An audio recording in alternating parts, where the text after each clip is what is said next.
Vamos a buscar en el Salmo 104, versículo 33. Salmo 104, versículo 33. Dice la palabra: a Jehová cantaré en mi vida, a mi Dios cantaré salmos mientras vida. Dulce será mi meditación en él. Yo me regocijaré en Jehová. Te damos la gloria, Señor, te bendecimos, exaltamos tu poderoso nombre, Padre eterno. Hoy, Señor, estamos en tu presencia, Padre eterno. Gracias porque tú habitas en medio de la alabanza de tu pueblo.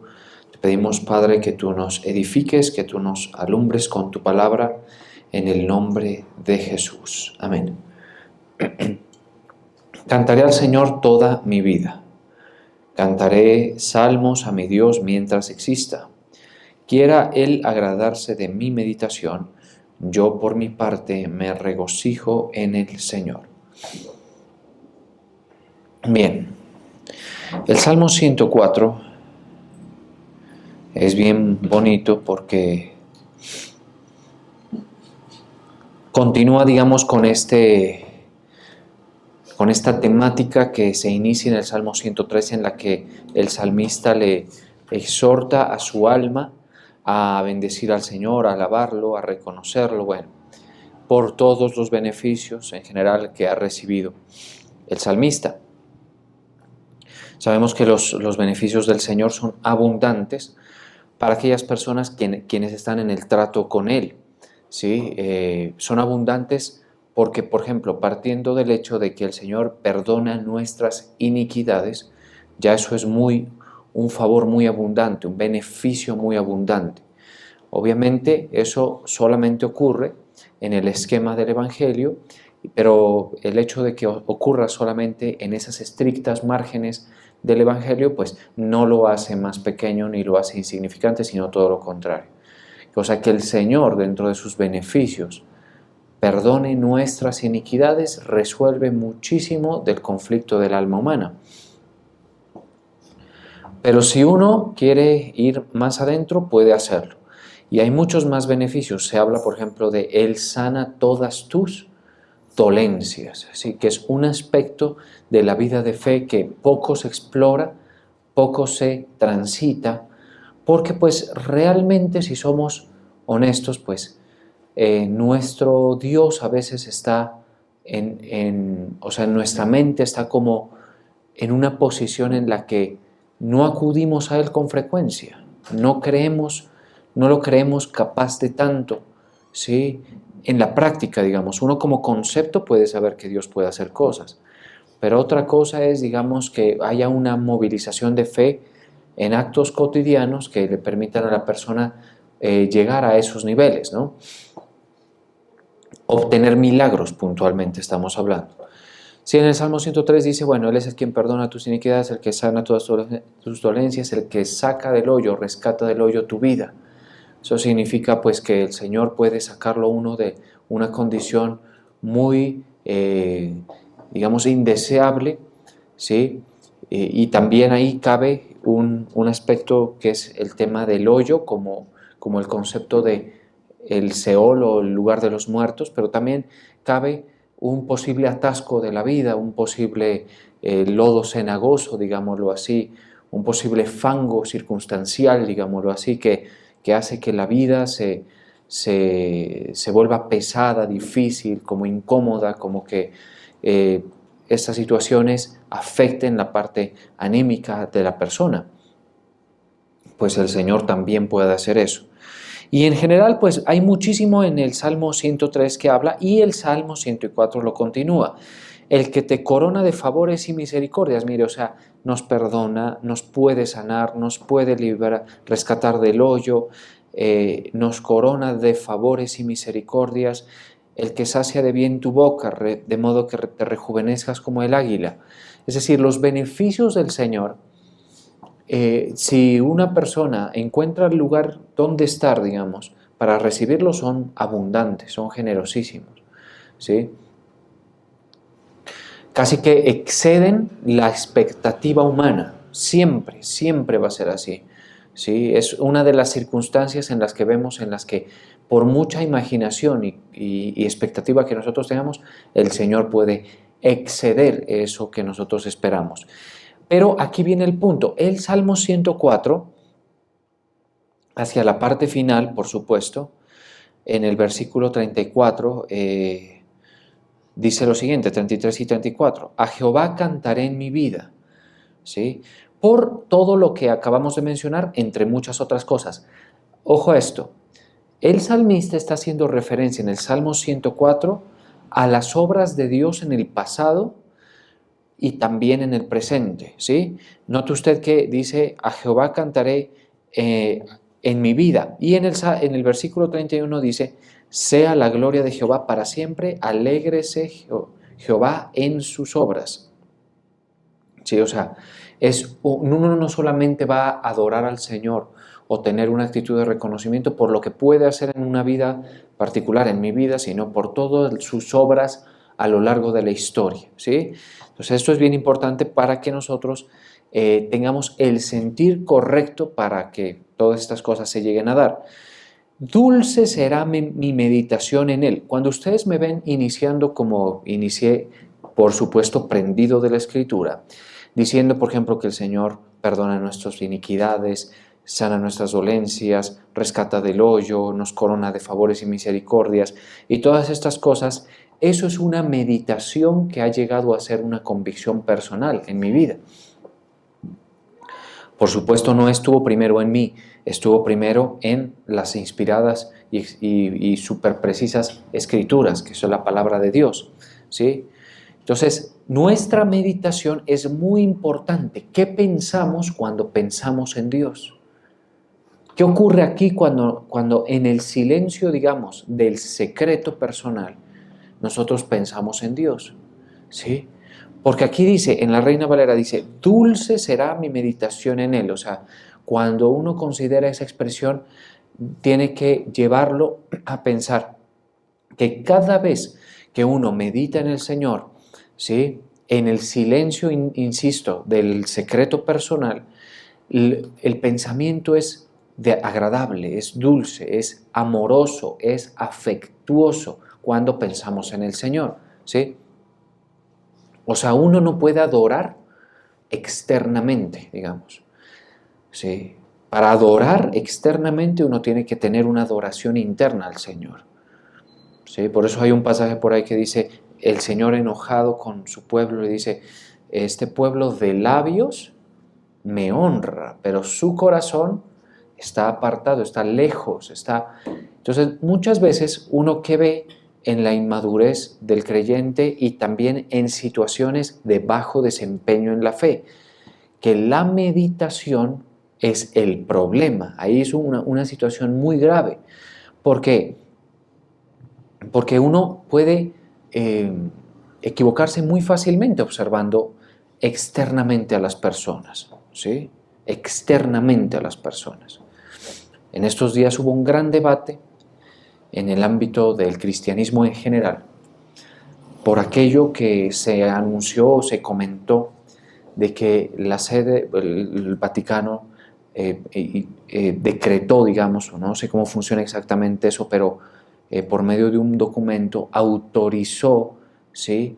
Que en determinadas circunstancias, porque yo no voy a difamar obviamente nada, a mí que me va a interesar eso, yo tengo mis posturas frente a esa institución, posturas que son de larga data, digamos, en mi vida, y que son, por supuesto, tema de profundos y largos debates con gente en condiciones de rebatir o en condiciones de opinar sobre eso, pero el hecho es que salió ese comunicado en el que se dice que las personas trans, ¿sí?, pueden recibir los sacramentos del cristianismo católico, pues como el bautismo, como otras, o participar en ellos como testigos o fichas clave, digamos, en esos sacramentos de ellos o de otras personas. Entonces, el debate se daba en cuanto a que muchos decían, no, sí lo dijo, pero dice que sí tiene arrepentimiento, ¿sí? Otros decían, no ha dicho tal cosa como que tiene que tener arrepentimiento, ¿sí? ¿Cuál sería, por ejemplo, una postura, pues modestamente hablando, bíblica sobre el asunto, ¿no? Una postura subordinada a la palabra. ¿Puede una persona trans entrar en el camino de gracia que nos otorga el Evangelio? ¿Sí? Y, por ejemplo, en el ámbito del cristianismo, llegar a bautizarse en el cristianismo evangélico protestante como es el nuestro, ¿sí? Ese es nuestro esquema, digamos, doctrinal. Pues ahí es donde la meditación cobra muchísimo valor. Porque si, por ejemplo, la persona no se ha arrepentido de su condición, recordemos que una persona trans es lo que ha transgredido, digamos, su condición biológica. Y quizá, por ejemplo, ya no tenga una apariencia, si era hombre, que sigue siendo, obviamente, pero si de concepto biológico era hombre, ahora ya su aspecto es como trastornado. Puede tener mucho de un hombre, pero puede haber intervenido su cuerpo para parecer mujer, que eso es un trans, ¿estamos de acuerdo? O al revés, pues, como dicen por ahí en el sentido contrario, ¿sí? Pues mire esto. Ahí es donde la meditación es muy importante. ¿Y quién entra ahí? El único que puede entrar ahí es el Señor. ¿Sí? Porque por supuesto que un trans no es diferente de un alcohólico, y por supuesto que un trans no es diferente de un mentiroso. Si no se han arrepentido, todos van para la fosa, como se dice. ¿Sí? O un heterosexual adúltero. No es lo mismo, por supuesto que es lo mismo, ¿estamos de acuerdo? Pero una persona que militó, por ejemplo, en las sendas del hurto, de todo esto, es lo mismo, ¿estamos de acuerdo? La diferencia es que en la meditación tiene que estar arrepentido de la situación en lo íntimo a tal punto que se proyecte en lo externo. ¿Sí? Por eso la gente que se tatúa demonios, por ejemplo, se tatúa y todo eso, y luego es llamada al Señor, buscan la manera de ocultar de su cuerpo eso. Hay cosas lamentablemente irreversibles en la vida, ¿cierto?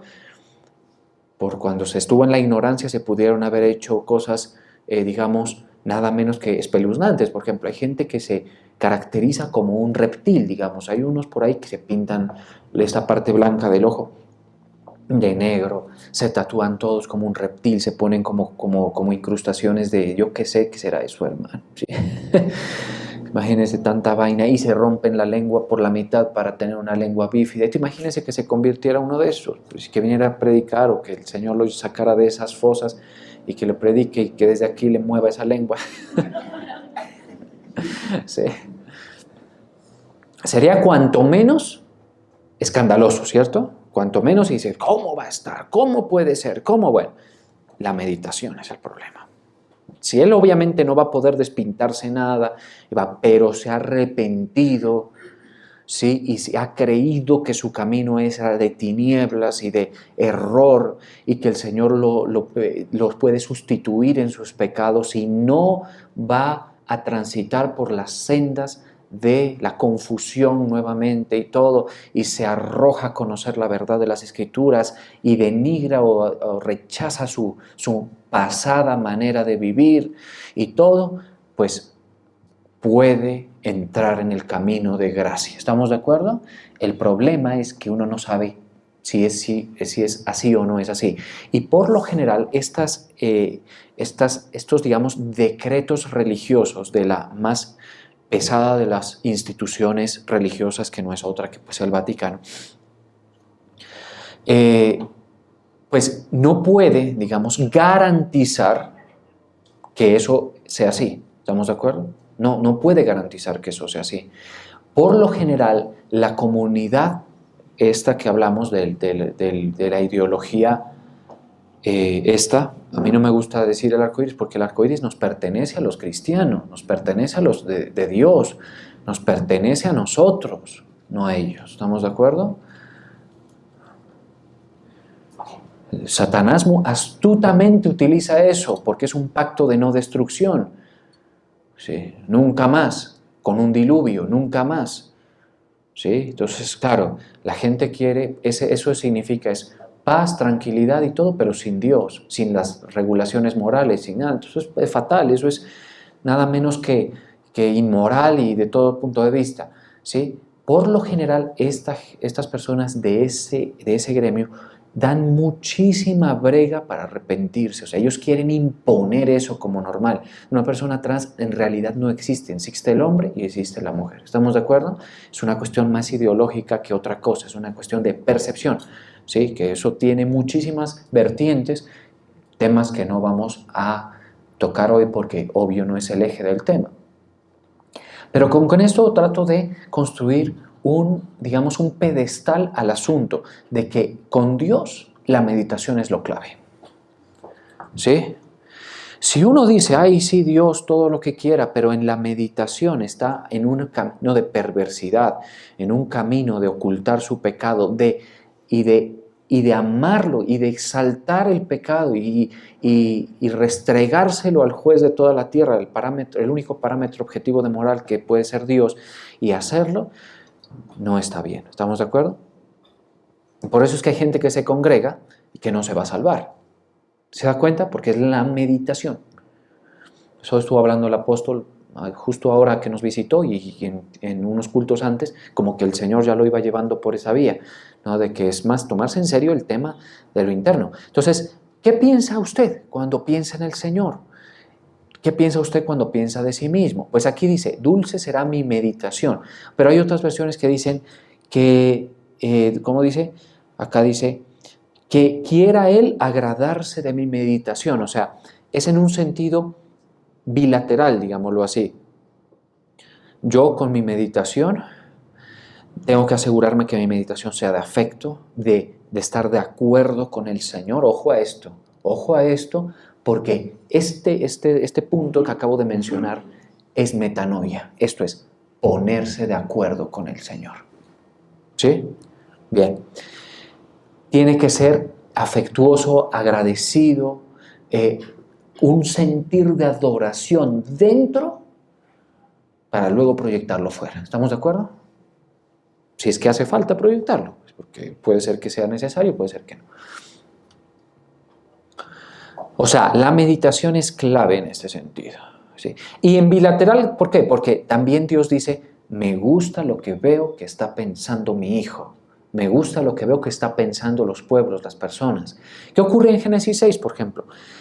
Una etapa de la creación humana en la que hubo tal grado de maldad que dice, ojo a esto, a ver si vamos a verlo eso ahí rapidito y volvemos volando, como se dice.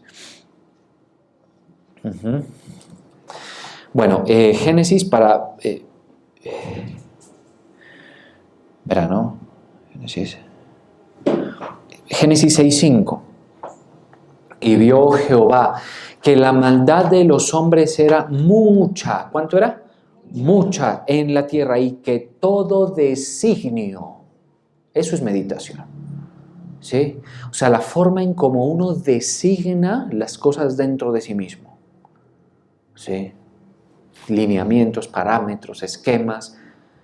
¿Sí? Pues que la gente llega a unos niveles digamos, de enredo en los designios y de inmoralidad impresionantes, escandalosísimos, ¿no? Entonces, por eso es que es muy difícil esas concesiones, por ejemplo, religiosas que acabé de mencionar. Porque, obvio, uno no puede decir, no, ahí el Vaticano, pues, como siempre, ahí falló. Ellos de pronto sigan una racha, digamos, de desaciertos, sumándole a eso una más, digamos. Pero el problema es mucho más profundo que ese, es de meditación. Es como ¿quién lo puede observar eso? El problema, por ejemplo, es yo, pues, desde mi perspectiva, que mi familia paterna y materna vienen de unos contextos culturales cristianizados de catolicismo. Yo encuentro que por lo general es muy escasa la predicación real del Evangelio de Cristo que lleve a las personas a una meditación sana en esos ambientes. Entonces considero que es muy duro.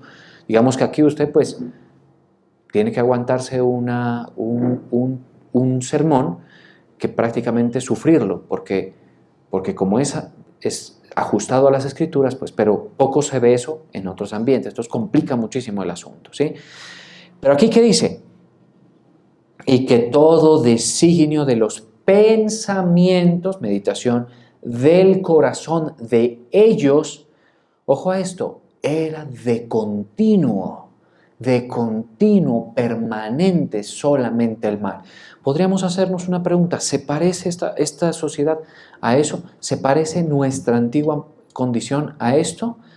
Pueden haber diferencias, digamos, muy focalizadas, pero en términos generales, pues es casi lo mismo, ¿no? Uno, si se concentra en los pensamientos de uno, y obviamente hay con qué contrastarlos, porque si uno no tiene con qué contrastar los pensamientos de uno, pues los de uno son lo que son, y a uno lo convencerán de que son buenos, pues a uno mismo, ¿sí? Pero nuestros pensamientos, por lo general, son un permanente ciclo de pensamientos negativos. No me refiero a los negativos del pesimismo, no, sino egoísmo, ¿sí? Perversidad sexual, eso es lo que hay, ¿sí? Odio, ni qué decir de las envidias, que Dios no permita se nos note, ¿sí? Cosa muy desagradable de ver y de autopercibir en uno mismo, ¿sí? Y contando ambiciones, ¿sí? Amor al dinero, ¿sí? Autosuficiencia, eso es lo que ocurre, ¿sí? Eso es lo que ocurre. Ya usted va a entender por qué usted podría ser diferente y qué se espera, digamos, pero en general eso es. Ahora, en ese tiempo mucho, mucho peor, porque dice de continuo solamente el mal. Ya para que Dios pues se ponga en ese plan, digamos, de destruir la tierra, ya era una cosa brava, pues de otro nivel, de otra escala. Pero en términos generales, algo así. Ahora, la situación que el cristianismo, por todos sus frentes, aquí sí entran todos los hermanos católicos, los hermanos de una cosa, de otra, han tenido su aporte, grande o pequeño, en menor o en mayor medida, a la restauración de ciertos aspectos de moral. Entonces, digamos que ahora los pensamientos son un poquito más ceñidos a ciertos parámetros de moral, pero no es que sea una garantía de nada. Eso, la meditación perversa sigue estando allí dentro de uno. Esa es la verdad. Por muy inocente que parezca o por muy cara de piadoso tenga, eso es tremendo, ¿sí? Eso es complicado. O sea, lo que yo estoy disertando aquí, ¿pretendía dejar bien parado a la iglesia nuestra? No. Pretende dejar en el lugar que debe estar al hombre en general, ¿estamos de acuerdo? Y asignarle la responsabilidad de que en su mente tiene que alumbrar la palabra, porque esa es la única forma de ver las meditaciones, lo perversas que son. Ya estuvimos viendo hace unos cuantos cultos cómo ocurrió la maldad en David. Y el ejemplo que se daba, para de pronto colorear un poquito más lo que estoy diciendo, es que la maldad en nosotros es como un lacito que sale ligeramente de un orificio. Uno la ve y dice, no, eso es cortico, eso es cortico. Todos calladitos, todos bonitos, ¿sí? Cuando nos reunimos socialmente perfumaditos, ¿sí? Todo está bien, todo es amabilidad en ciertos niveles, y cualquiera dice, no, la gente no, maldad, mi abuelita que iba a ser mala, dice, bueno, es imposible, ¿sí? Mis primos, mis amigos, todo, no, sí, no puede ser. Claro, tú estás viendo es 2, 3 hilachas que salen del tubo, ¿sí? Agrégale presión a ese asunto. Y va a jalar. Y al jalar se encuentra que no se acaba esa cuerda. Y jala más y no se acaba, y no se acaba, y no se acaba, y no se acaba. ¿Sí? Entonces David pasa de ser una persona que no pudo clavar a Saúl, y obviamente eso estuvo bien, por la meditación, digamos, iluminada por el Señor, pero en un momento dado, sin darse cuenta, llega a un extremo, como atentar contra su valioso miembro de su ejército, que era Urías. Y así es usted, y así soy yo. Que no nos lleven al límite nada más, ¿no? Esta sociedad, al permitir ciertos equilibrios, pues podrían permitir eso, pero sí, la maldad. Ahora, hay gente obviamente desmoralizada, hay gente, pero en términos generales es así. Entonces, ¿qué ocurre con la meditación? ¿Podríamos pensar que lo que nosotros pensamos del Señor le sería agradable a Él? La única manera de que eso ocurra es que usted sea edificado, limpiado por la palabra, educado por ella, confrontado por ella. ¿Estamos de acuerdo? Es la única manera. Así usted en su estado natural, ni yo, no vamos a tener una meditación agradable delante del Señor. En absoluto. Vamos a seguir pensando en el egoísmo, todo eso. ¿Y sabe lo que es más ofensivo? El Señor va a tener un lugar, por lo general, bastante mezquino. Por eso es que la gente, por ejemplo, miren, pequeño paréntesis para la edificación de quien lo quiera aprovechar. Este tema tan espinosito de los diezmos y las ofrendas, ¿no? Ese tema es uno de los muchos temas que se resuelve en la meditación. ¿Sí? Allí es donde Dios o es más grande que tu amor por el dinero o es más pequeño. ¿Sí? Allí es. Cuando Dios prospera a alguien, ¿sí? Para quienes quieran prosperar, ¿sí? Cuando se agrada de la meditación en ese aspecto. En ese aspecto es muy importante. Cuando dicen, primero el Señor. Hace unos cuantos días estuve en una campaña en la que uno de los pastores contaba el testimonio y decía, cuando nosotros nos convertimos teníamos una lista de deudas, ¿sí? Y la pareja que estaba contando ese testimonio decía lo siguiente, tome un momentico para seguirme en esta historia que es interesante, porque es una historia de esas que nos gustan, de superación, ¿sí? Es una historia de esas de proceso y de victoria que tanto pues, nos gustan a nosotros, ¿no? Y en la lista de sus finanzas dice, teníamos a nuestros hijos recién nacidos y eso era pañales, leche, que el arriendo, que una cosa, y todos los que sabemos que una familia, pues eso es, mejor dicho, eso es una gastadera de plata, hermano, y compra una cosa y lo que se necesita y otra cosa. Y estaban en sus primeros pasos de edificación y llenaron una larga lista de ítems que tenían que atender, que si lo uno, que si lo otro. Bueno. Y al final nos contaba la persona, decía, yo puse Señor, porque yo ya había escuchado que yo debía tener en cuenta al Señor en ese apartado de la parte económica. Pero le puse signos de interrogación, porque a ver si me alcanza, ¿estamos de acuerdo? Claro, primero pues, los pañales, imagínense qué tal, ¿no? Luego las leches, todo esto. Luego que si ¿qué más vainas que toca comprar? Bueno, cantidad, la comida, que si pagar el agua, que si pagar la luz, que si pagar todo eso, que pagar... Mire cómo de enemigos somos en nuestra mente, ¿sí? Que primero siempre vamos a estar nosotros, en todos los sentidos, aun cuando eso es algo más conveniente que cualquier otra cosa, o sea, pero digamos el tema del diezmo, ¿no? Pero lo dejaba hacia el final. Contaban ellos, palabras de ellos, decían, conforme el Señor nos fue edificando, entendimos que debimos quitarle los signos de interrogación al asunto y que debía pasar del puesto quizá 30 de nuestros gastos al primero. ¿Por qué? Por cuestión de meditación. Ahí uno dice, el Señor me sostiene el próximo mes, primero Él. ¿Estamos de acuerdo? Esa meditación al Señor le agrada, es una meditación restaurada. O sea, cuando Dios es pequeño ante tus ojos en tu meditación, es pequeño en lo visible. ¿Estamos de acuerdo? Si tú, por ejemplo, le dices al Señor, a mí lo que me importa es estar donde tú estás. Y yo, por ejemplo, me quedo en esta iglesia, en este ministerio, porque yo sé que tú estás aquí. Eso el Señor solo hace que se bote con usted en todos los sentidos.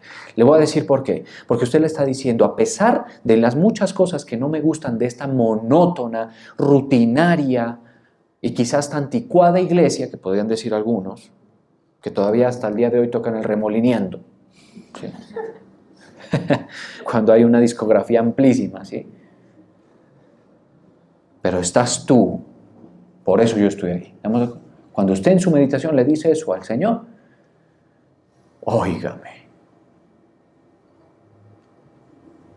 Él se desenfunda su espada de donde la tenga que sacar para pelear más de una de sus batallas. Pero si tú eres un mezquino y vas detrás de las vanidades ilusorias y te seducen liturgias desprovistas de la revelación del Señor y que lo que quieren es seducirte y que te vamos a dar un trato especial y que una cosa y te vas por las liturgias y te vas por allí, eso al Señor no le gusta. ¿Sí? No le gusta. Porque es una cuestión de meditación, ¿estamos de acuerdo? Uno tiene que, con el paso de los años, o sea, si usted me dice, ¿esto cómo se obtiene? El paso de los años. ¿Sí? Uno se va formando cuando sigue el camino del discipulado en una meditación que agrada más al Señor. ¿Sí? Una meditación interesante es la de Josué, en la que decía, ustedes vean a quién van a servir, pero yo y mi casa serviremos al Señor. Si mal os parece, vayan tranquilos, bien pueda. Hasta aquí nos vimos, podrías añadirle uno, digamos, en un sentido meramente de la conducción del diálogo, y hasta aquí nos vimos, chao. Yo me quedo aquí, ¿estamos de acuerdo? En las cosas que Dios quiere que yo esté, ¿estamos de acuerdo? Otra, cuando uno pone una levadura filosófica por encima de la verdad del Señor, ¿sí? A Él no le gusta. Y eso sí demora en limpiarlo el Señor de uno. O sea, le pasan años y uno se va dando cuenta. Por eso nuestra meditación en general no es que sea tan agradable al Señor, va siendo formada para ello. Va siendo formada con disciplina, con enseñanza. ¿Sí? Por eso es que la enseñanza que uno da desde aquí es clave en ese sentido. Si te deja meditando en los delirios del mundo, pues preocúpate, ¿no? Eso no proviene del Señor. Pero si construye en ti, mire esto, meditación devocional. Eso es un concepto que quizá nos ha faltado, digamos, delimitarlo. ¿Qué es devociones? La palabra original es eusebia o eusebio, ¿sí? Devoción. Es una sumatoria de conceptos: piedad, temor de Dios, fe, amor por Él. Eso es devoción. ¿Estamos de acuerdo? Por eso cuando nosotros hacemos nuestro devocional es una proyección de todo eso. Cuando se hace, pues de adentro hacia afuera. ¿Estamos de acuerdo? Y así podemos ir en muchos pensamientos, ¿sí? Al Señor, por ejemplo, no le gusta que nosotros lo achiquemos a Él. Cuando lo achicamos y hacemos grandes nuestros problemas, no le gusta a Él eso. No le gusta. ¿Sí? ¿Tú crees que yo no puedo con lo tuyo? ¿Sí? Me vienes a mí a hablar de eso. ¿Sí? Cuando nosotros lo achicamos, cuando nuestras metas se vuelven más grandes que Él y no nos queda tiempo para Él y todo eso. Eso en la mayoría de casos de ustedes pues no está ocurriendo. Pero porque hay una edificación, ¿estamos de acuerdo? Hay una edificación. Pero en el resto del mundo, impiedad total. Impiedad. ¿Sí? Para el Señor no hay tiempo, no hay oídos para sus palabras, en absoluto. Por eso es que se ha ganado mucho en ese sentido. Y cada persona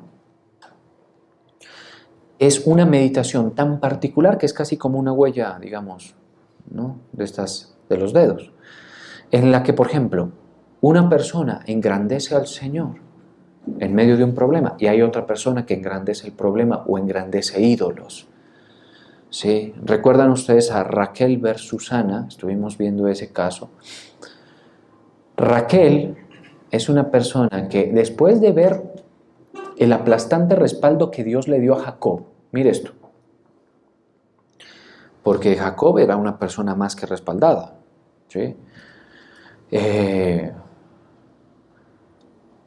Ella se robó un ídolo de su papá.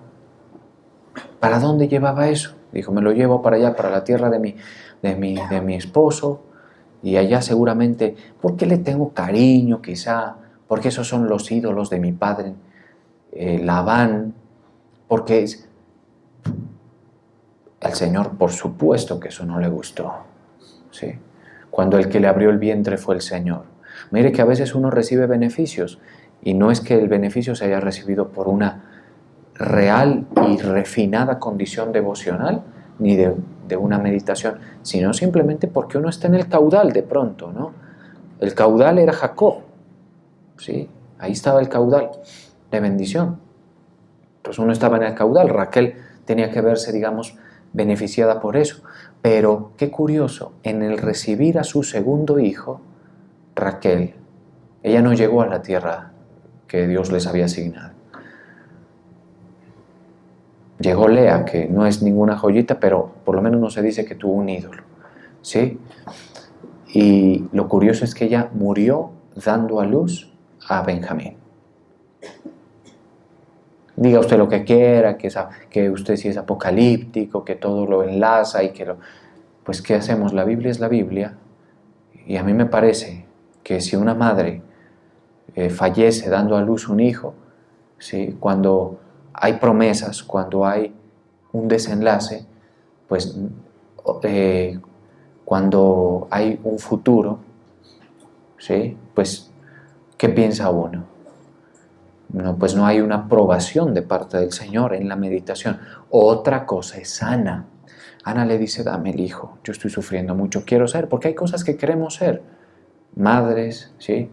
Queremos realizarnos, a ninguno de nosotros nos gusta el estancamiento, ¿sí? No nos gusta, digamos, y alguna vez prediqué eso en Salem, fue de que uno le teme más es al fracaso y a la vergüenza pública que a otra cosa, ¿no? Pero Ana todo eso quería, pero le dice, si tú me das un hijo, yo te lo consagro a ti. Y cuando Ana compone su canto, resulta que esa mujer en su meditación nos enseña a todos. Ella es la que dice, cesen ya las palabras de grandilocuencia, ¿sí?